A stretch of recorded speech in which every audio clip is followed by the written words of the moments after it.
আসসালামু আলাইকুম রহমতুল্লাহি বরকাতুহু। প্রিয় শিক্ষার্থী বন্ধুরা, আজকে আমি ইসলাম শিক্ষার রিয়েল ভাইবার অভিজ্ঞতা নিয়ে এসেছি।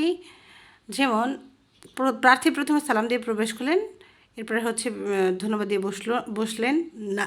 এর জিজ্ঞেস করলেন, প্রথম প্রশ্ন ছিল আপনার নাম কি? বললাম। বর্তমানে কি করেন? বললাম। ইসলামের মূল বিষয় কয়টি? 5টি। জাকাতের নিসাব কি? জাকাতের নিসাব হলো 7.5 তোলা স্বর্ণ এবং 52.5 তোলা রূপা।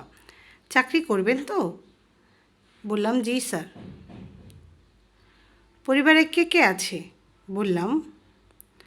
ইজমা কি? কোনো কথা বা কর্মের ওপর সমকালীন উম্মতে মুহাম্মাদের সৎকর্মশীল মুস্তাহিদগণের ঐক্যবদ্ধ হওয়াকেই হচ্ছে ইজমা বলে। অর্থাৎ কোনো কথা বা কাজের ওপর উম্মতে মুহাম্মাদের সৎকর্মশীল মুস্তাহিদগণের ঐক্যবদ্ধ হওয়াকে ইজমা বলা হয়।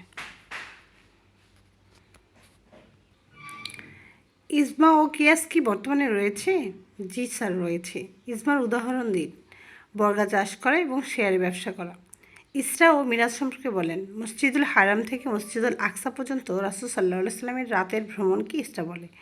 আর মসজিদুল আকসা থেকে সিদরাতুল মুনতাহা পর্যন্ত রাসূল সাল্লাল্লাহু আলাইহি সাল্লামের ভ্রমণকে মিরাজ বলা হয়। মিরাজ সম্পর্কে আয়াতটি বলুন। মিরাজ সম্পর্কে আয়াতটি হচ্ছে সুবহানাল্লাযী ইসরা বিআবদিহি লাইলান মিনাল মসজিদিল হারামি ইলা মসজিদিল আকসা আল্লাযী বারাকনা হাওলাহু লিনুরিয়াহি মিন আয়াতিনা। মক্কা বিজয় কখন হয়েছে? 630 খ্রিস্টাব্দে। এরপর হচ্ছে বললেন যে আপনি আসতে পারেন, সালাম দিয়ে চলে আসলাম।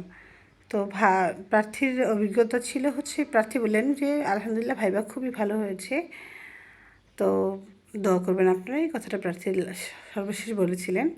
তো প্রিয় শিক্ষার্থী বন্ধুরা, আশা করছি আপনাদের খুবই ভালো লেগেছে। যদি ভালো লেগে থাকে অবশ্যই চ্যানেলটি সাবস্ক্রাইব করে পাশে থাকবেন। আসসালামু আলাইকুম রহমতুল্লাহি বরকাতুহু।